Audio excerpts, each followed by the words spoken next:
श्री शिवाय नमस्तुभ्यम। भगवान शिव को कहा जाता है देवाधिदेव महादेव। भगवान शिव की कृपा से बनी रहती है सुख समृद्धि। शिव मंत्रों के जाप से साधक को मिलता है विशेष लाभ। ओम नमः शिवाय। ओम त्र्यंबकम यजामहे सुगंधिम पुष्टिवर्धनम उर्वारुकमेव बंधनान् मृत्युर्मुक्षीमामृताम्। ओम नमो भगवते रुद्राय नमः। ओम पशुपताय नमः।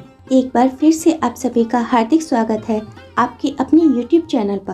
तो चलिए मित्रों, आप और हम बड़े ही श्रद्धा और प्रसन्नचित मन से सावन के महामात्य का चौथा अध्याय सुनना प्रारंभ करते हैं।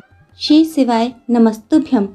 शिव जी सनत कुमारों से बोले, हे सनत कुमार, अब मैं धारण पारण व्रत का वर्णन करूंगा। प्रतिपदा के दिन से आरंभ करके सर्वप्रथम पुण्यावाचन कराना चाहिए। इसके बाद मेरी प्रसन्नता के लिए धारण पारण व्रत का संकल्प करना चाहिए। एक दिन धारण व्रत करें और दूसरे दिन पारण व्रत करें।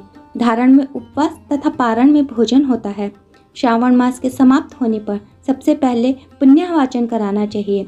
इसके बाद हे मानद आचार्य तथा अन्य ब्राह्मणों का वरण करना चाहिए। तत्पश्चात पार्वती तथा शिव की स्वर्ण निर्मित प्रतिमा को जल से भरे हुए कुंभ पर स्थापित कर रात में भक्ति पूर्वक पूजन करना चाहिए तथा पुराण श्रवण आदि के साथ रात भर जागरण करना अति फलदायी होता है।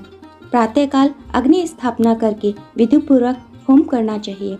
त्र्यंबकम इस मंत्र से तिल मिश्रित भात की आहुति डालनी चाहिए। उसी प्रकार शिव गायत्री मंत्र से घृत मिश्रित भात की आहुति डालें और पुनः पंचाक्षर मंत्र से खीर की आहुति प्रदान करें। तदंतर पूर्णाहुति देकर होम शेष का समापन करना चाहिए।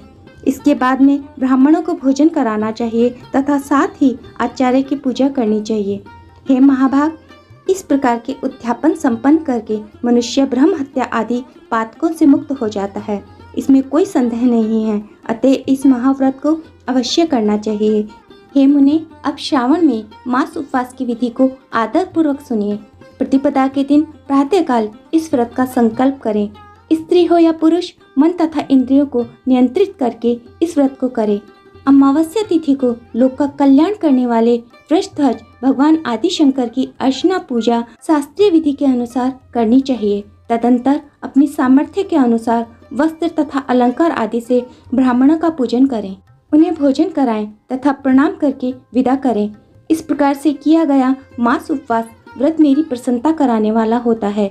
हे सनत कुमार, मनुष्यों को सभी सिद्धियां प्रदान करने वाले लक्ष्य संख्या परिमित रुद्रव्रती व्रत के विधान को सावधान होकर सुनिए।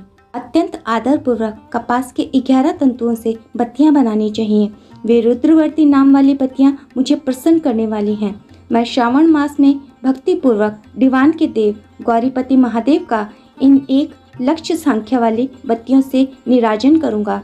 इस प्रकार श्रावण मास के प्रथम दिन विधि पूर्वक संकल्प करके महीने भर प्रतिदिन शिव जी का पूजन कर 1000 बत्तियों से निरांजन करें और अंतिम दिन 71,000 बत्तियों से निरांजन करें, अथवा प्रतिदिन 3000 बत्तियां आदर पूर्वक अर्पण करें और अंतिम दिन 13,000 बत्तियां समर्पित करें, अथवा एक ही दिन सभी 1 लाख बत्तियां को मेरे समक्ष जला दें।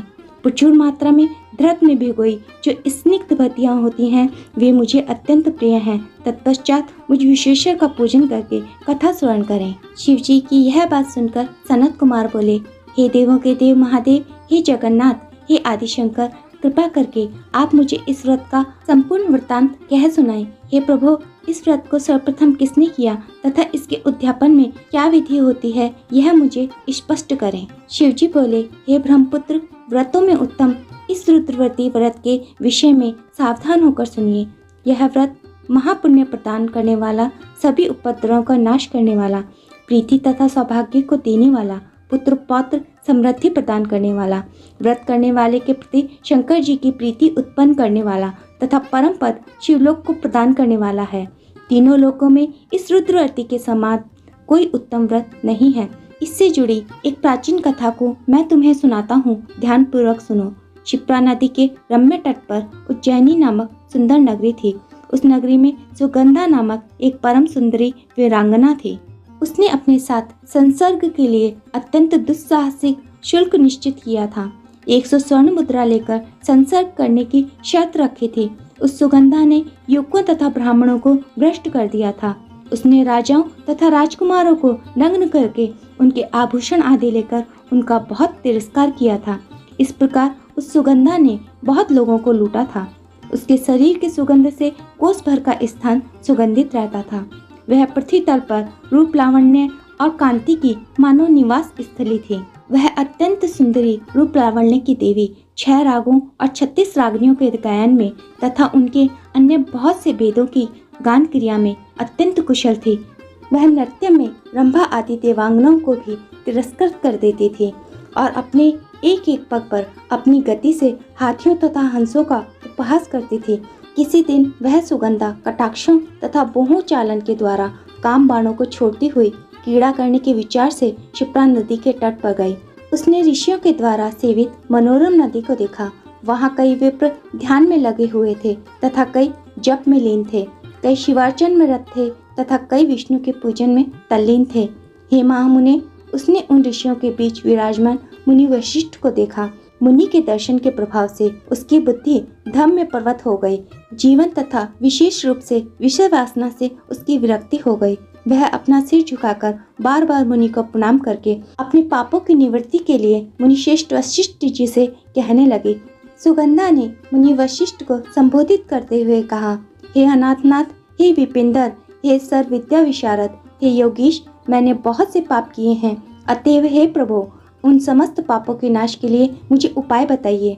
शिवजी ने सनत कुमारों से कहा, हे सनत कुमार, उस सुगंधा के इस प्रकार कहने पर वे 3 वत्सल मुनि वशिष्ठ अपनी ज्ञान दृष्टि से उसके कर्मों को जानकर आदर पूर्वक कहने लगे। वशिष्ठ मुनि बोले, तुम सावधान होकर सुनो। जिस पुण्य से तुम्हारे पाप का पूर्ण रूप से नाश हो जाएगा, वह सब मैं तुमसे अब कह रहा हूँ। हे बद्री, तीनों लोकों में विख्यात वाराणसी में जाओ। वहाँ जाकर तीनों लोकों में दुर्लभ महान पुण्य देने वाले तथा शिव के लिए अत्यंत प्रीतिकर रुद्रव्रती नामक व्रत को उस क्षेत्र में करो। हे भद्रे, इस व्रत को करके तुम परम गति प्राप्त करोगे।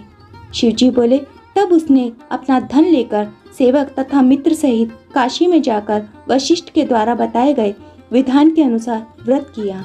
इस प्रकार उस व्रत के प्रभाव से वह शरीर उस शिवलिंग में विलीन हो गई।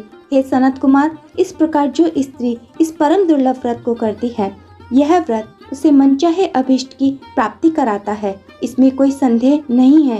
हे सुव्रत, अब आप माणिक्यवर्तियों का महाअमात्य सुनिए।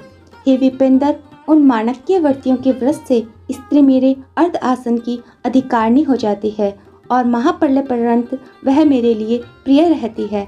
अब मैं इस व्रत की संपूर्णता के लिए उद्यापन का विधान बताऊंगा। चांदी की बनी हुई नंदीश्वर की मूर्ति पर आसीन स्वर्णमय भगवान शिव की पार्वती सहित प्रतिमा को कलश पर स्थापित करना चाहिए और विधि के साथ पूजन करके रात्रि में जागरण करना चाहिए। इसके बाद प्रातःकाल नदी में निर्मल जल से विधि पूर्वक स्नान करके 11 ब्राह्मणों सहित आचार्य का वर्ण करना चाहिए।